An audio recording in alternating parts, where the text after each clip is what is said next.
Hebrews 12. Therefore, since we are surrounded by so great a cloud of witnesses, let us also lay aside every weight and sin which clings so closely, and let us run with endurance the race that is set before us, looking to Jesus, the founder and perfecter of our faith, who for the joy that was set before him endured the cross, despising the shame, and is seated at the right hand of the throne of God. Consider him who endured from sinners such hostility against himself, so that you may not grow weary or faint-hearted. In your struggle against sin, you have not yet resisted to the point of shedding your blood. And have you forgotten the exhortation that addresses you as sons? My son, do not regard lightly the discipline of the Lord, nor be wearied when reproved by him. For the Lord disciplines the one he loves, and chastises every son whom he receives. It is for discipline that you have to endure. God is treating you as sons. For what son is there whom his father does not discipline? If you are left without discipline, in which all have participated, then you are illegitimate children and not sons. Besides this, we have had earthly fathers who disciplined us, and we respected them. Shall we not much more be subject to the Father of spirits and live? For they discipline us for a short time as it seemed best to them, but he disciplines us for our good, that we may share his holiness. For the moment, all discipline seems painful rather than pleasant, but later it yields the peaceful fruit of righteousness to those who have been trained by it.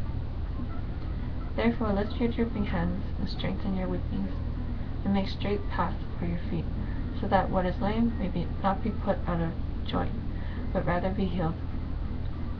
Strive for peace with everyone, and for the holiness without which no one will see the Lord. See to it that no one fails to obtain the grace of God, that no root of bitterness springs up and causes trouble, and by it many become defiled. That no one is sexually immoral or unholy like Israel, who sold his birthright for a single meal. For you know that afterward, when he desired to inherit the blessing, he was rejected, for he found no chance to repent, though he sought it with tears. For you have not come to what may be touched, a blazing fire and darkness, and gloom and a tempest, and the sound of a trumpet, and a voice whose words made the hearers beg that no further messages be spoken of them. For they could not endure the order that was given, if even a beast touches the mountain, it shall be stoned. Indeed, so terrifying was the sight that Moses said, I tremble with fear.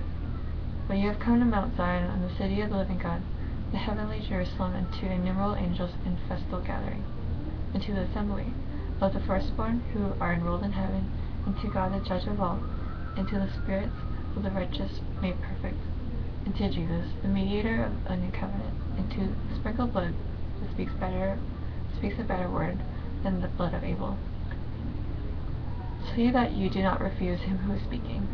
For if they did not escape when they refused him who warned them on earth, much less will we escape if we reject him who warns from heaven.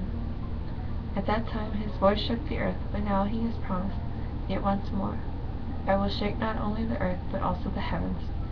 This phrase, yet once more, indicates the removal of things that are shaken, that is, things that have been made, in order that the things that cannot be shaken may remain. Therefore let us be grateful for receiving a kingdom that cannot be shaken, and thus let us offer to God acceptable worship with reverence and awe, for our God is a consuming fire.